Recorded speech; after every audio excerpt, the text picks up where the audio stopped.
Are you ready? Then let's go. Happy NAMIWalks, everyone. Thank you for joining me today, and for all of you who donated to my NAMIWalks page, thank you so much. Throughout this video, you're going to see all of your suggestions and requests of things that I'm going to do.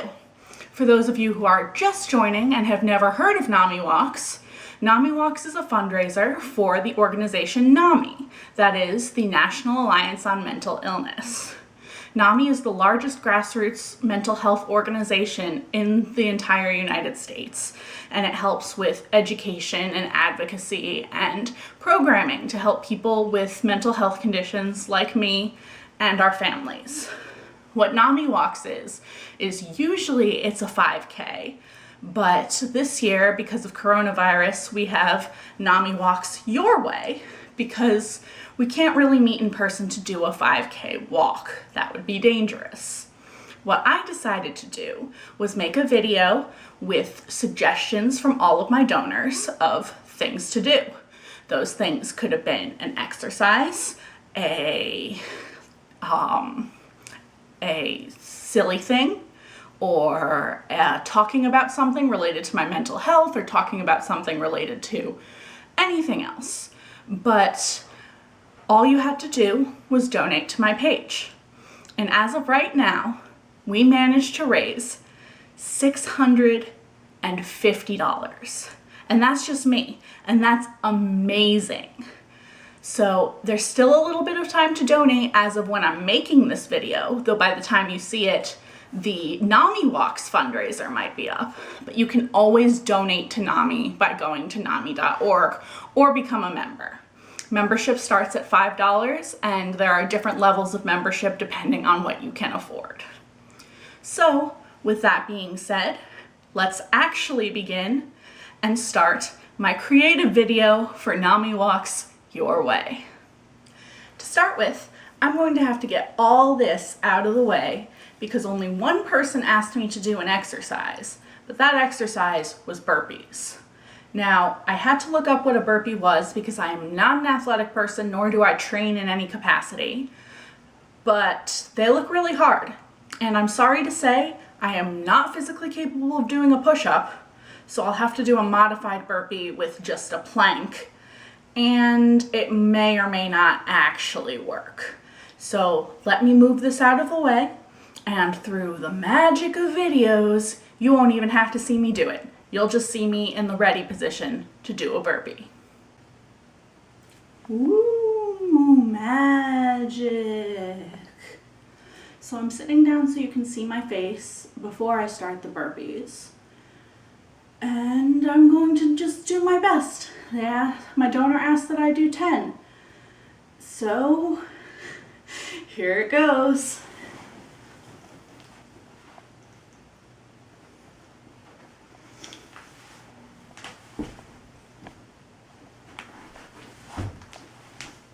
One, squat.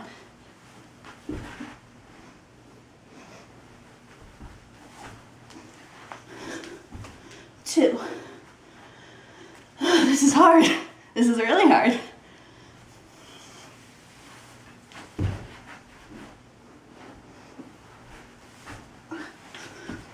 Three. I'm not gonna make it to 10. I'm not going to do it because I can't do this proper form, and I'm already dying. I'm sorry, donor, but I know you personally, and I know you won't take this personal. I'll try to do 2 more to make it to 5, okay? Okay.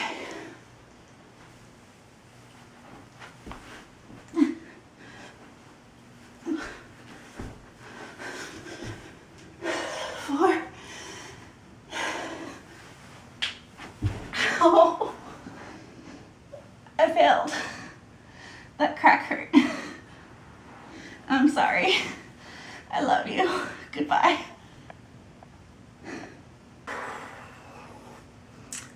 So that was an extreme failure. I apologize, donor. I could not do 10 burpees. I could barely do 4.5, and those were definitely not the right form. They were very poorly performed. But that's because I am very out of shape and I don't understand exercise. A 5K probably would have done me well. But I'll just have to walk 5K on my own time on that treadmill over there, right?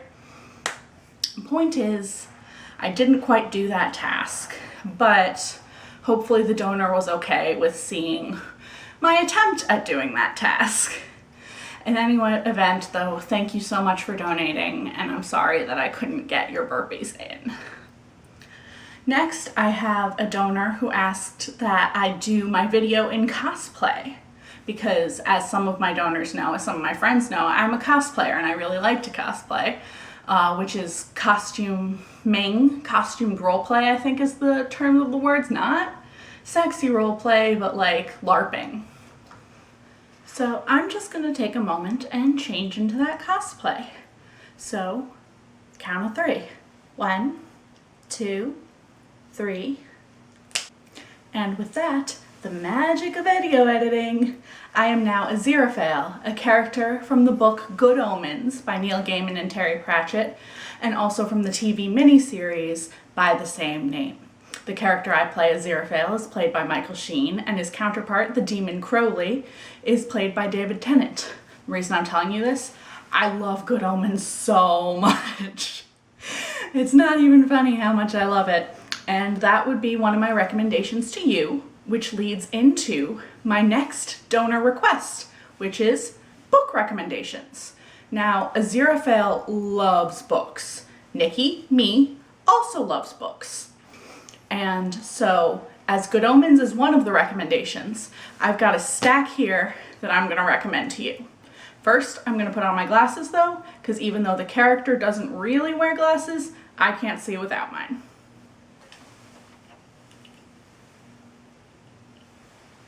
That's better. Now comes the book recommendations. The donor asked for 5, but 5 is really hard, so I'm going to cheat a little. First cheat, Good Omens. Doesn't count as one of the 5 because of the fact that it's explaining the cosplay that I'm wearing. Second cheat, Mistborn and The Alloy of Law. The reason that this counts as a cheat and these together only count as one book is because Mistborn is the first book in the universe and The Alloy of Law is the book that I'm recommending.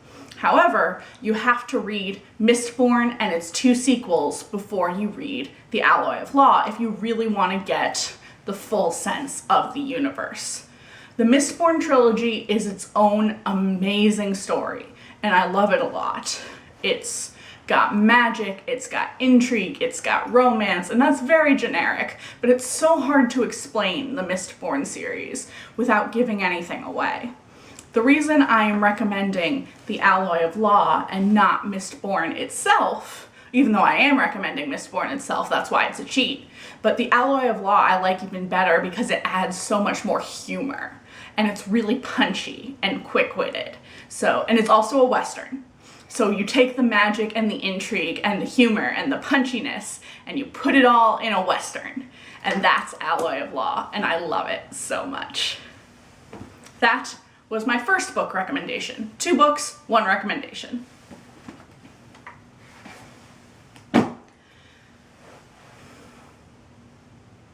My second book recommendation is by Terry Pratchett. This one is Guards, part of the Discworld universe, and it's the beginning of the Guards line of books. Discworld is really complicated because there's lots and lots of books, and there's also no particular order in which to read them.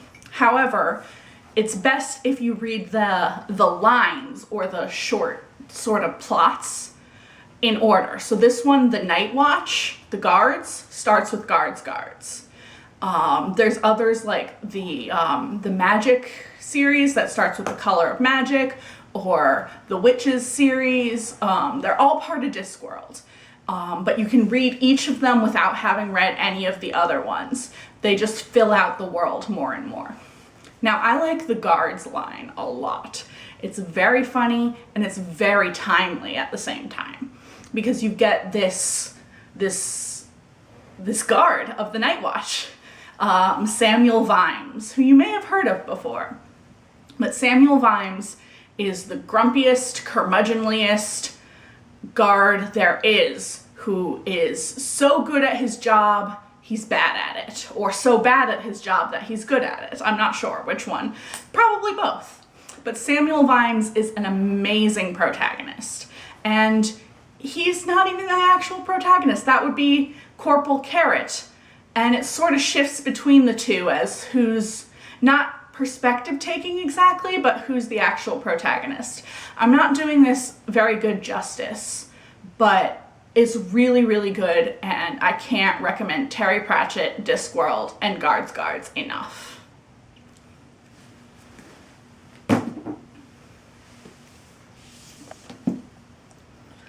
Next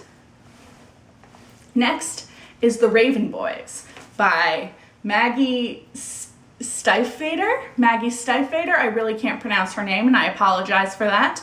But The Raven Boys is it's one of the most recent books I've read, and it's probably one of the best books I've read in a long time. There, again, as sort of a theme, there's some sort of magic. All of the books I like appear to have some sort of magic. I like that fantasy sci-fi sort of thing, although most of these are fantasy, not sci-fi. There's magic, there's just kids navigating relationships, there's ghosts, and there's prophecy. And there's something about it that was just so good that I read it so quickly, I immediately had to go to the bookstore to get the 3 sequels. Like, I couldn't wait. Normally, I can just be like, okay, I'll get them when I get them. But these, I had a stack of other books to read, and I had to run immediately to the bookstore to get these 3 sequels, or the 3 remaining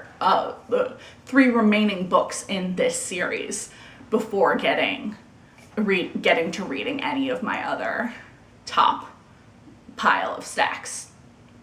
Before getting to reading any of my top other pile of stacks, you can see how this is not scripted. No, before getting to any of my other books in my pile. So I recommend The Raven Boys and its sequels. So that's kind of another cheat, not 5, but it's this one, but it's also 4 books. So what's our count now? There's 1, 2, Discworld, there's Good Omens, there's The Raven Boys and its 3 sequels. This is way more than 5, but I've still got more to recommend. But don't worry, I'm not going to be recommending forever.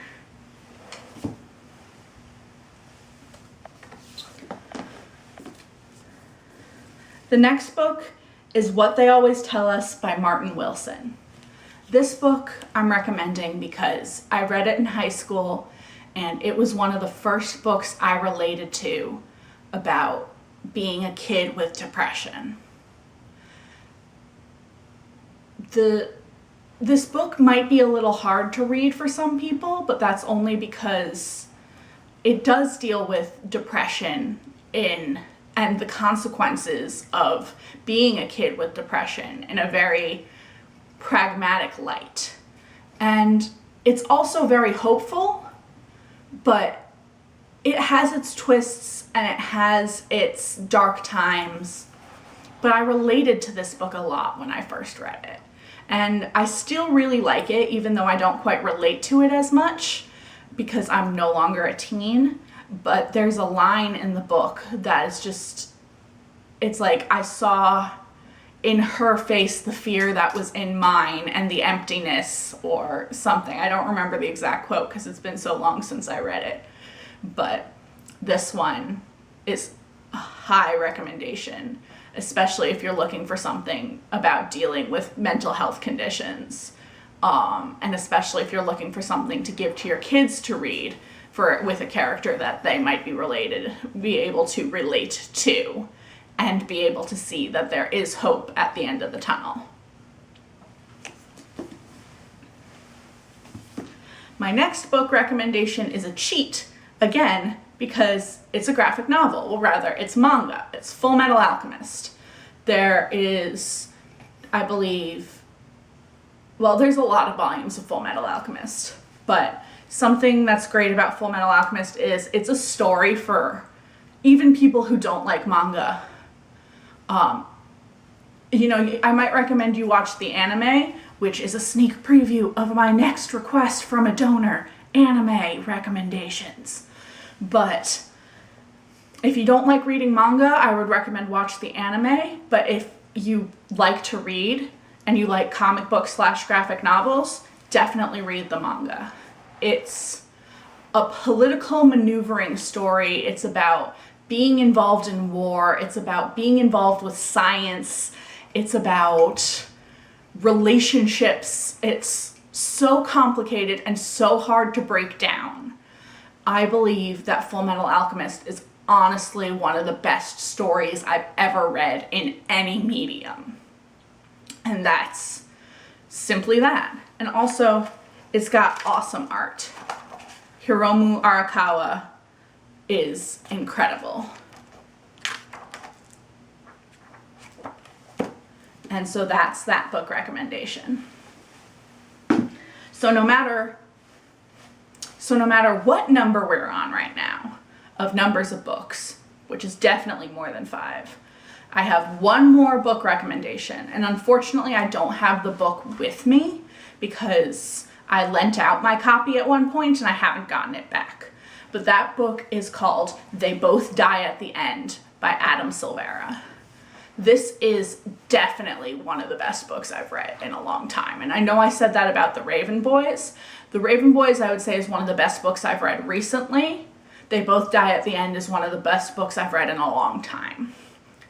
The title tells you exactly what's going to happen, but you're going to cry the whole way through. And it's an amazing cry. It's an amazing feeling. It's an amazing relationship because it's cathartic and it's beautiful.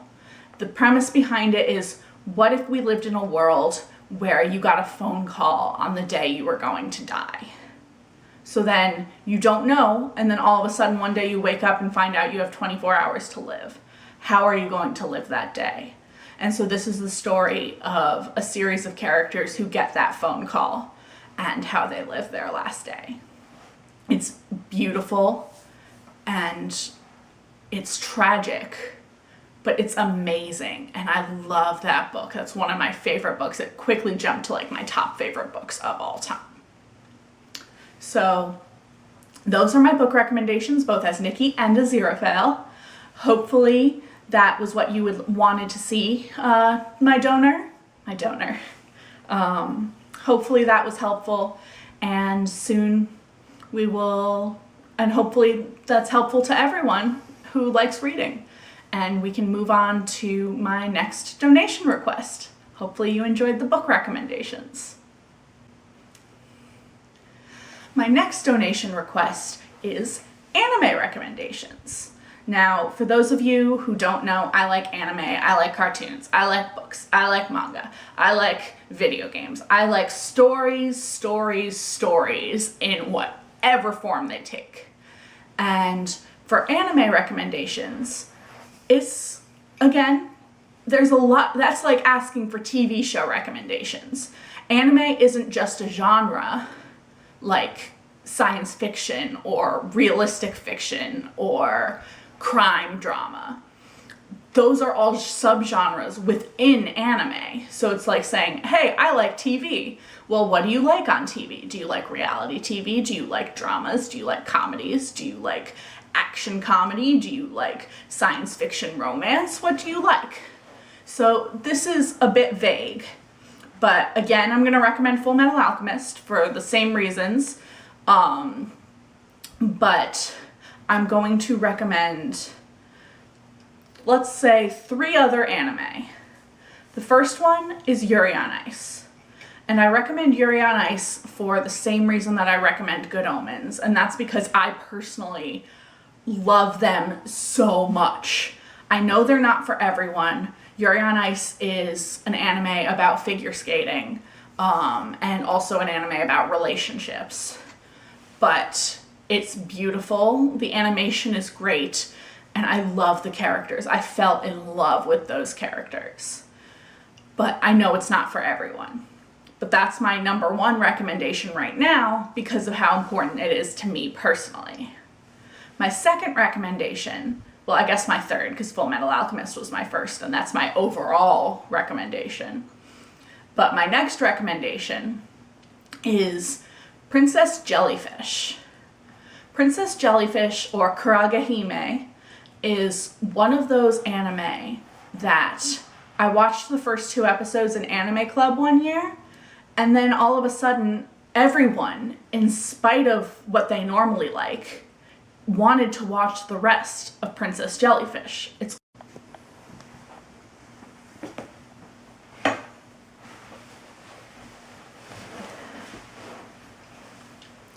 So I'm sorry about the struggle with continuity there. The camera died on me in the middle of my discussion of Princess Jellyfish. But the important point is Princess Jellyfish, everyone loved it, no matter their taste in anime usually. So I recommend it to everyone. Like I said, it's only 12 episodes long. It's really light, cute, and sweet. So if you hate sweet things, you might hate it, but I don't know anyone who has watched it who has disliked it. And my third and final anime recommendation is a new one. It's a new anime. It's called My Next Life as a Villainess, All Routes Lead to Doom.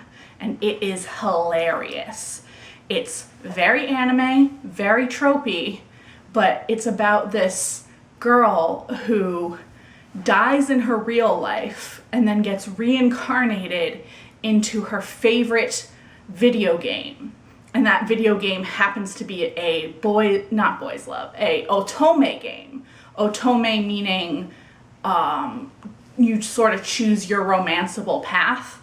And so, but she is reincarnated not as the heroine, but as the villainess.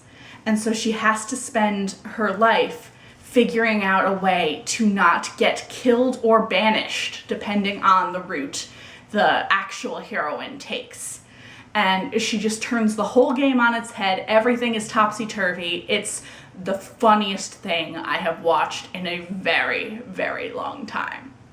So that is My Next Life as a Villainess, All Routes Lead to Doom. So my 4 anime recommendations were Full Metal Alchemist, Yuri on Ice, Princess Jellyfish, and My Next Life as a Villainess, All Routes Lead to Doom. So that's it for the recommendation section of my donor requests. The next section is my request to do something, at least to do something that's not exercise. The first request was to draw a terrible self-portrait, and for that, we're going to have to switch camera angles. So give me a second.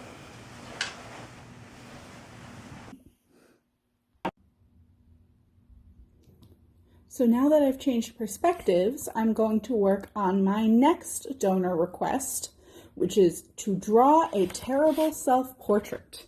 Now, this is going to be difficult because not only do I have to hold the book and the camera, I have to draw.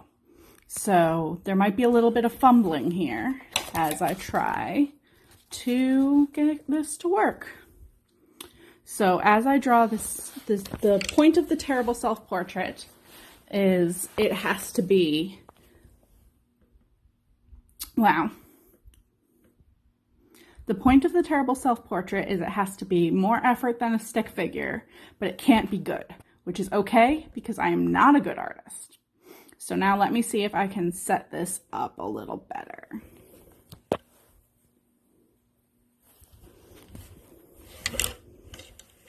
Okay, that will work. So first, let's draw a very large circle for my head. Now we draw little circles for my eyes. Draw some eyelids, eye whatevers, pupils, and a big ol' nose, and some glasses,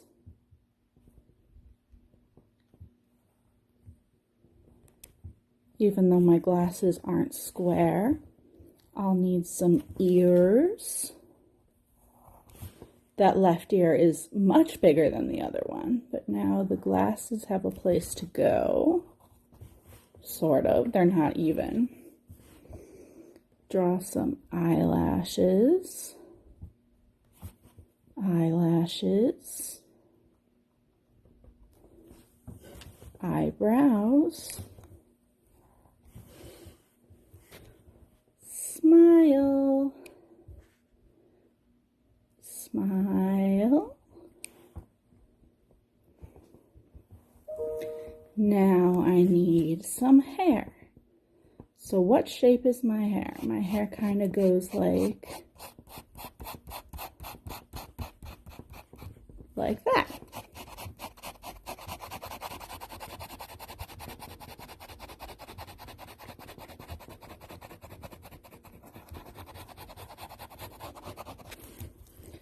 Draw the inner ear. And now I can have a neck and a V there and some sort of body with some sort of arms and some sort of hands. Sleeves, I guess, necklace.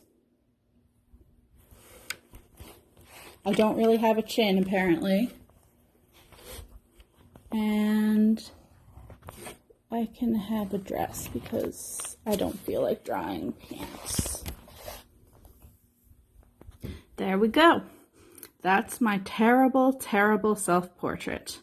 What do you think? Does it look like me? Wink!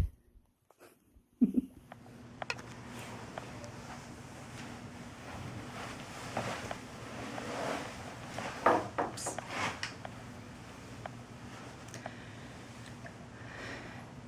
Now that I've drawn a terrible self-portrait so you can see my drawing skills, next you get to see my music skills. First, my donor asked that I play a song. I asked her for clarification if she wanted me to play a recording of a song or sing a song or play a musical instrument. Point is, the only musical instrument I have is this ocarina. So I'm going to try and play a song on the ocarina that I have never played before because I've never really played the ocarina. It is called Ode to Joy. You may have heard of it.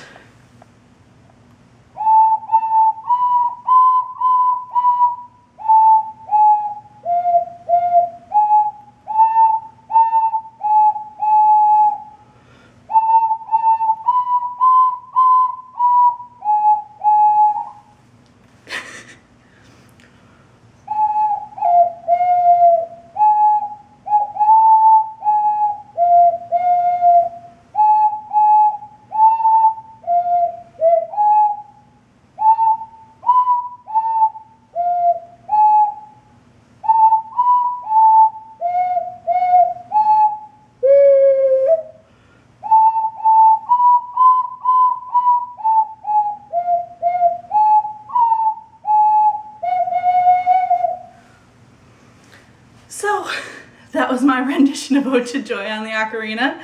It wasn't terrible, I don't think. Wasn't great either, but it wasn't terrible. To sort of bring that together, I'm going to sing something, I guess, without background music, a cappella. And the only song that's coming to head right now is the Pokemon theme in French. So here we go.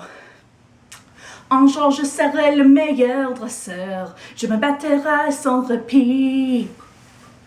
Je ferai tout pour être vainqueur et gagner les défis.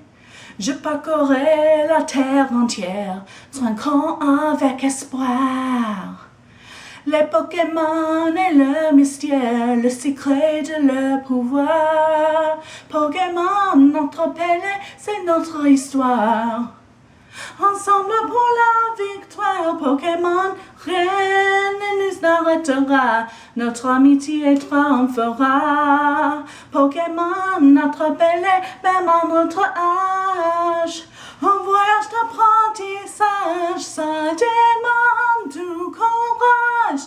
Pokémon, attrapez-les tous, Pokémon. Yeah. And for the final thing a donor has asked me to do, like, draw a terrible portrait or sing or anything related to music, they've asked me to tell jokes. Now, I'm not a comedian, so these will probably be really bad jokes, probably on par with dad jokes. And you've probably heard them before as well. First joke, what's brown and sticky? A stick. I hope you laughed. If you didn't, that's okay. I wouldn't have laughed either. Second joke. Well, I can't think of another joke. I'm doing this off the cuff. What's blue and smells like red paint? If you said blue paint, you would be correct. And the classic joke of, here's a classic joke then. Why did the chicken cross the road? To get to the other side, of course. Yeah, I'm pretty bad at jokes. But here is my favorite joke of all time. Tell me if you've heard this one. There are two penguins in a bathtub. One of them said, "Please pass the soap." The other one said, "What do you think I am, a typewriter?" I'll tell it again in case you missed it. There are two penguins in a bathtub. One of them said, "Please pass the soap." The other one said, "What do you think I am, a typewriter?" See, it's really hard telling jokes just to a camera when you know they're not funny. But hopefully you got a chuckle out of my awkward pauses and inability to tell jokes. So now we're going to move on to the last stage of my donor requests, which is stuff having to do with mental health. So my next donor gave me an exercise, and that not like a working out exercise, but a mental exercise. And that exercise was to come up with 5 things I love about myself and talk about how my mental health has affected the way that I've looked at those things over time. Now, this was really hard for me to do because even as I'm doing better in general, and I'm actually doing quite well, I would say, it's very hard for me to love myself in any capacity. So I guess what I'm going to start with is that I love that I'm empathetic, but because of my mental health conditions, that empathy has caused hurt because I empathize with others and then it spirals with my own bad days and bad thoughts when they're having bad thoughts. And also it's made me think that I'm maybe not empathetic enough because I'm not helping anyone. I'm not doing anything for anyone. I'm not there for my friends because I can't be there for myself. And that's where I've really come to like the phrase, put your own oxygen mask on before assisting others.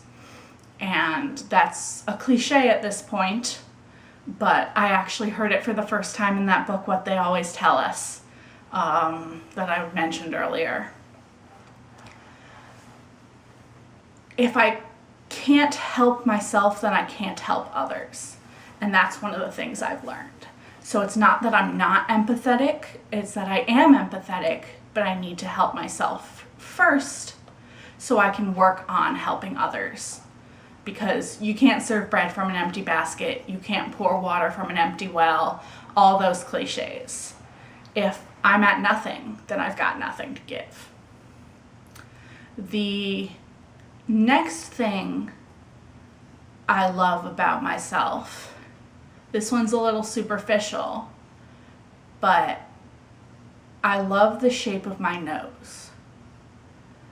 And I haven't always, and I also generally don't like my appearance, even still now, because I really did gain a lot of weight due to some medication for my mental health. And I haven't been able to lose that. So I don't like my body, and I don't like the shape of my face, and I don't like a whole lot of things, but I do like the shape of my nose. And recognizing the little things that I like about myself physically has been something that's been very difficult to do, even over the course of however many years I've been doing this. So that's another thing. A third thing that I love about myself is I love how earnest I am. I am very sincere, and I am doing my best to be unapologetically me. And that has taken a hit, or had taken a hit, because I always felt that, oh, I can't be myself because who would like me for me if I don't like me? And so I love that I'm working on liking me, I guess is a great way to say that. It seems a little confusing, but it's true. I don't know if I like myself. I don't know if I love myself, but I'm working on it, and I love that about myself. The fourth thing is, I really didn't practice this, so that might have been a mistake, because I'm having a hard time coming up with the last two things. I guess the fourth thing is I love that I like what I like. And that's sort of builds on the third one, where I'm working on being unapologetically myself. And that person is someone who likes anime. That person is someone who is secretly or not so secretly into goth fashion, but just can't afford it. That person is someone who screams from the rooftops about her mental health condition just to try and destigmatize. And I like the things I like. And that sounds redundant. It sounds kind of tautologic, but I'm not ashamed that I'm a nerd. I'm not ashamed that I love to read. I'm not ashamed that I love to read fan fiction. I'm not ashamed that I watch anime. I'm not ashamed that I play video games. And these things aren't shameful. So it's just there are people who don't feel that their hobbies are who they want to be, or they aren't happy about liking what they like. But I do, and I love that I'm comfortable enough with myself to be comfortable with what I like. And the final thing I love about myself is I love how much I love, and I love how much I care. And that's kind of, again, tied into the empathy that I talked about at the beginning, but it's not the same, because it's hurt me to love so much. It's like that Papa Roach song, Scars, the one that goes, I tear my heart open, I sew myself shut, my weak.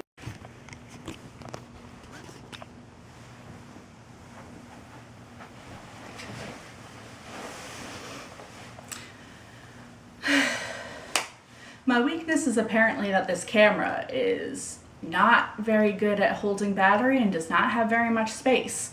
Either that or it doesn't like me singing Papa Roach. But the line was, my weakness is that I care too much, and my scars remind us that the past is real. I tear my heart open just to feel. And that's a lot of how I felt at times, where I felt it's the idea of unable to feel good except when you're causing yourself pain. And that's both literal and figurative. But I do care a lot. And I love that I care a lot, because that's just the type of person I am. And maybe you don't see it in me. Maybe you think I'm terrible. I don't know. But I know that I do care. And that's important to me. Now, the final thing I'm going to leave you with And the final thing that my donors requested was this sort of final message of hope played over while I showed some of the things I like on screen. So you're gonna watch, you're gonna not see me for a minute, and if I edited this correctly, it'll look pretty cool.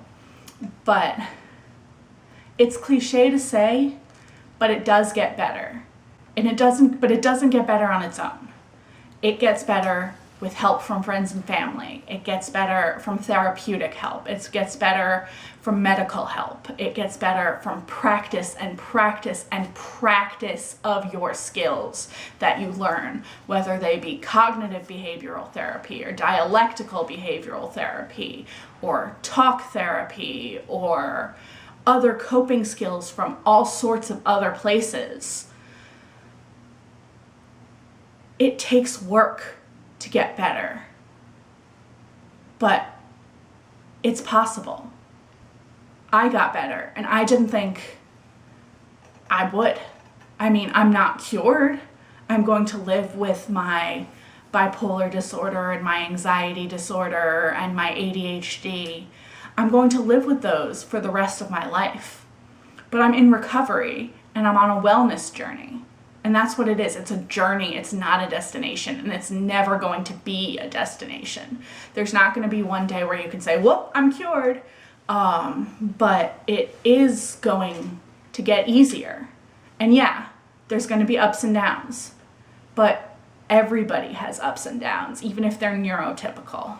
Some people have bad days. Some people have really bad days. Some people have good days. Some people have great days. But usually, days are just average.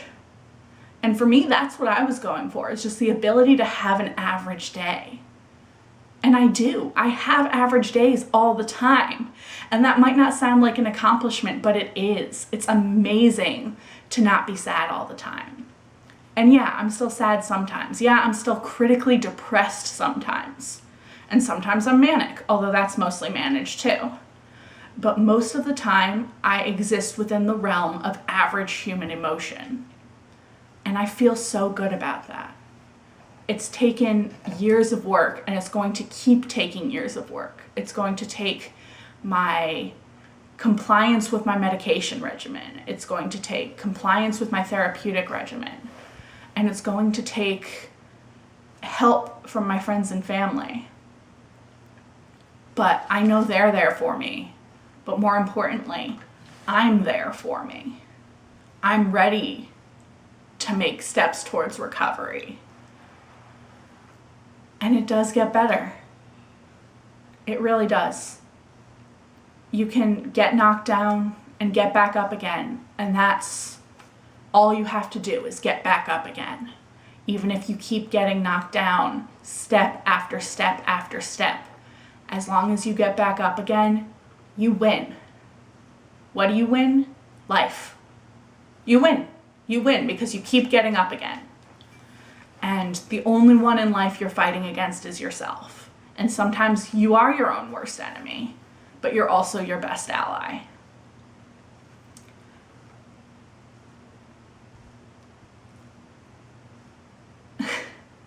That was a long, awkward pause, but what it really means is you're going to be okay. I'm okay. And I'll continue to be okay.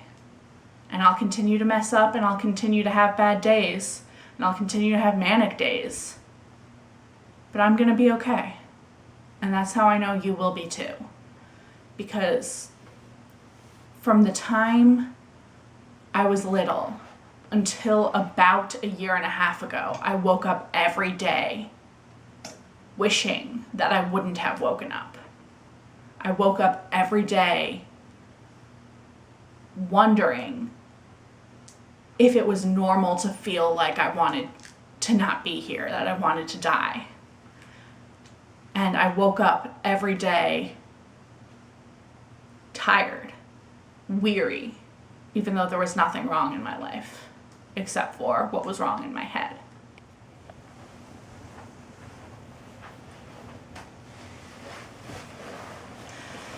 This camera really doesn't like me. This camera really doesn't like me, but it's the only one I have, so I kind of lost my train of thought. But when you think you're not going to live to 25, and you're 28 now, and by you I mean me, something's going right. And if something's going right for me, with all the bullshit that I've had to deal with, all the bullshit in my brain that I've had to deal with, then something can go right for you too. And I honestly, truly believe that.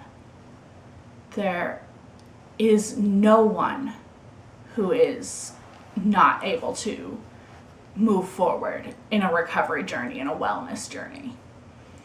Even if it's just baby steps. Baby steps are better than no steps, and everyone can do baby steps. I believe it. I honestly, 100% really believe it. That is like the core of my being. I believe it. And that's just what I wanted to say to you. So thanks everyone for watching my video, for donating to my NAMIWalks fundraiser, and for donating to NAMI and spending time with NAMI and just learning about mental health and mental health conditions. If you have any questions for me, feel free to shoot me a DM or leave a comment on this video. I am happy to talk about anything that's going on in my life because of my mental health, because of everything. And I'm happy to give words of hope. I'm happy to give anime recommendations or book recommendations. And I'm happy to just be here. So thanks again for joining me. And hopefully I'll see you all soon. Bye.